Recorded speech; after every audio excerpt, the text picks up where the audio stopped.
There we go. He came back. He came back. A little salmon, see? There's plenty of predatory fish hiding in that area.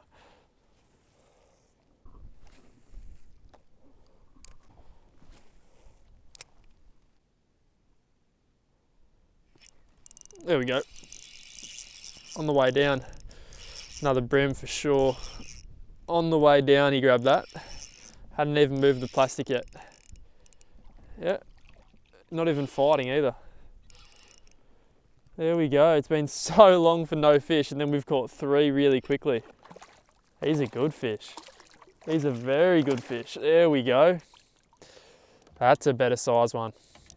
That's what we want. He was hooked perfectly too. Oh yeah, he's the biggest one of the day for sure.